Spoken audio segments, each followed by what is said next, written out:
Hello everyone, स्वागत है आप सभी का अपने इस YouTube channel online study zone में। तो आज हम लोग बात करने वाले हैं भारत की प्रमुख नदियों के बारे में कि इनका उद्गम स्थल कहाँ है और इनका मुहाना कहाँ है और साथ में इनकी सहायक नदियाँ कौन कौन सी हैं।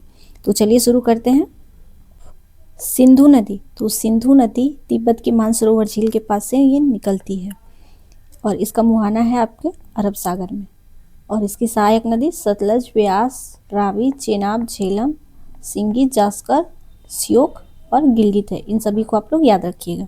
सतलज नदी मानसरोवर झील के निकट से राकसताल झील से ये निकलती है और इसका जो सहायक नदी है इसकी ये है वास्पा और व्यास।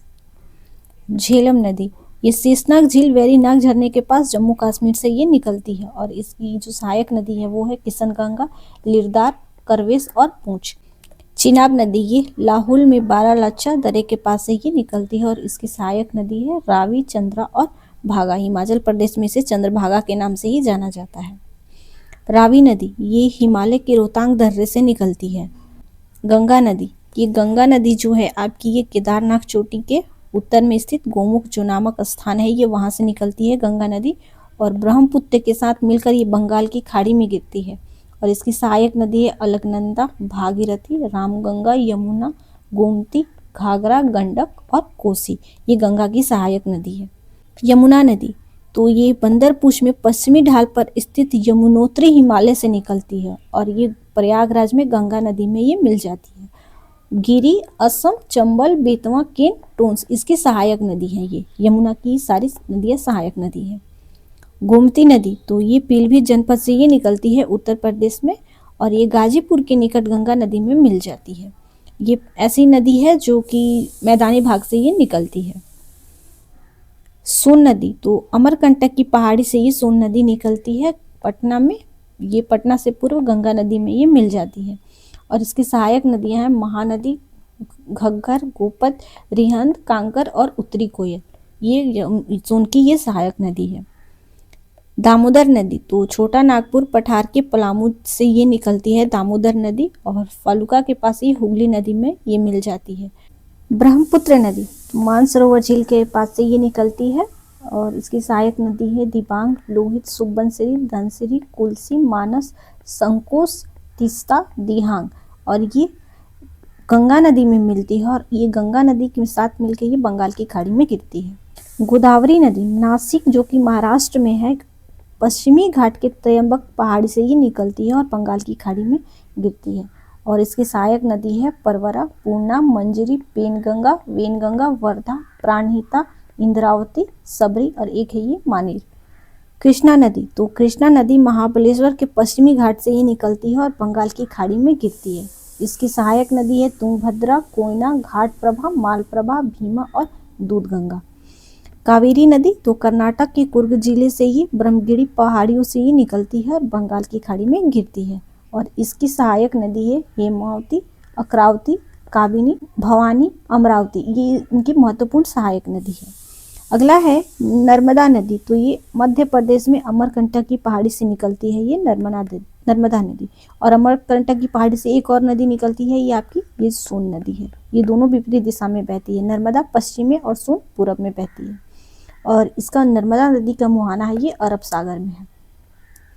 ताप्ती नदी, तो ये मध्य प्रदेश के बैतूल जनपद से ये निकलती है और खंभात की खाड़ी में ये गिरती है ताप्ती नदी। महानदी, तो मध्य प्रदेश में रायपुर जनपद के सीवन के निकट से ये निकलती है महानदी और ये बंगाल की खाड़ी में गिरती है। साबरमती नदी का उद्गम स्थल अरावली पर्वतमाला जो कि राजस्थान में होता है और यह आगे चलकर खंभात की खाड़ी में मिलती है। इस पॉइंट को आप लोग याद रखिएगा। भारत की कौन सी नदी कर्क रेखा को 2 बार काटती है? तो माही नदी है भारत में कर्क रेखा को 2 बार काटती है ये माही नदी। लवणीय नदी किस अपवाह तंत्र का अंग है? यह है बंगाल की खाड़ी। गंगा नदी पर निर्मित महात्मा गांधी सेतु किस राज्य में स्थित है? तो ये है आपका बिहार, पटना में। माही नदी मध्य प्रदेश से निकलकर खंभात की खाड़ी में गिरती है। यही माही नदी है जो कर्क रेखा को 2 भागों में काटती है। विश्वासघाती नदी की संज्ञा किस नदी को दी जाती है? तो ये हुगली नदी को दी जाती है। झेलम नदी का उद्गम स्थल किस स्थान से होता है? तो कश्मीर के वेरीनाग झरने के पास शेषनाग झील से ये होता है झेलम नदी का उद्गम स्थल। देखिए हिमालयी नदियां 12 मासी होती है, जबकि प्रायद्वीपीय नदियों का प्रवाह मौसमी होता है। और यहाँ पे दिया गया है अब जलप्रपात और झीलें। कर्नाटक में स्थित गोकक जलप्रपात किस नदी पर स्थित है? तो ये घाटप्रभा नदी पर स्थित है। हुंड्रू जलप्रपात किस नदी पर अवस्थित है? तो स्वर्ण रेखा, जो कि आपको स्वर्ण रेखा कहते हैं, ये उस नदी पर स्थित है। तो सग मोरारी झील किस राज्य में अवस्थित है? तस्सो मोरारी झील ये लद्दाख में स्थित है। जोग जलप्रपात किस नदी पर स्थित है? तो ये है आपका शरावती नदी पर। चिल्का झील उत्तरी सरकार तट पर उड़ीसा राज्य में स्थित है। चिल्का झील जो है ये उत्तरी सरकार के तट पर उड़ीसा राज्य में स्थित है। भारत के किस जलप्रपात को नियाग्रा जलप्रपात के नाम से जाना जाता है? तो ये चित्रकूट जलप्रपात है, इसे नियाग्रा जलप्रपात के नाम से भी जाना जाता है और इसकी ऊंचाई 29 मीटर है। चित्रकूट जलप्रपात छत्तीसगढ़ राज्य में इंद्रावती नदी पर स्थित है। ये चित्रकूट जो ये जलप्रपात है इंद्रावती नदी पर स्थित है छत्तीसगढ़ में। भारत की सबसे बड़ी कृत्रिम झील कौन सी है? तो गोविंद सागर झील भारत की सबसे बड़ी कृत्रिम झील है। भारत के खारे पानी की सबसे बड़ी अंतःस्थलीय झील कौन सी है? तो ये सांभर झील है, जो कि राजस्थान में है। दूध सागर जलप्रपात पश्चिमी तट पर गोवा और कर्नाटक की सीमा मांडवी नदी पर ये स्थित है। दूध सागर जलप्रपात गोवा और कर्नाटक की सीमा पर स्थित है। कौन सी नदी? तो ये मांडवी नदी पर। देखिए अब भारत में कुछ प्रमुख जलप्रपात, तो दूध सागर जो जलप्रपात है ये मांडवी नदी पर है, गोवा और कर्नाटक की सीमा पर। धुआंधार तो ये नर्मदा नदी पर, जबलपुर मध्य प्रदेश में। हुंड्रू जलप्रपात स्वर्ण रेखा नदी, रांची झारखंड में। जोगिया कसुप्पा जो जलप्रपात है ये शरावती नदी पर स्थित है। कहाँ? तो कर्नाटक में। शिव समुद्र जो जलप्रपात है कावेरी नदी पर कर्नाटक में ही स्थित है। कपिल धारा जलप्रपात नर्मदा नदी पर अनंतपुर जो कि मध्य प्रदेश में है। चित्रकूट जलप्रपात इंद्रावती नदी पर जो बस्तर जिला है छत्तीसगढ़ का, ये वहाँ स्थित है। देखिए यहाँ पे एक पॉइंट लिखा गया है, महाराष्ट्र में स्थित लोरनार झील ज्वालामुखी के द्वारा निर्मित जो कि क्रेटर झील का ये उदाहरण है। कौन सा? तो लोरनार झील। यहाँ देखिए अब प्रमुख झीलें। वेबनाड झील जो कि केरल राज्य में स्थित है। चिल्का झील उड़ीसा में, और पुलिकट झील जो है ये तमिलनाडु और आंध्र प्रदेश की सीमा पर ये स्थित है। अष्टमुडी ये केरल में है, अष्टमुडी केरल। डल झील जम्मू कश्मीर, शेषनाग जम्मू कश्मीर। लोकटक झील जो है आपका ये मणिपुर में है। सांभर झील राजस्थान, डिडवाना राजस्थान। राकसताल उत्तराखंड, राकसताल जो झील है ये उत्तराखंड में है। कोलेरू झील आंध्र प्रदेश। फुलहर झील ये उत्तर प्रदेश में है, फुलहर झील उत्तर प्रदेश।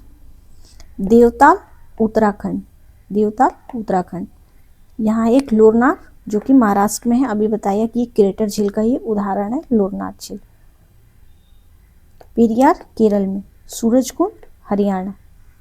बुल्लर झील जम्मू कश्मीर।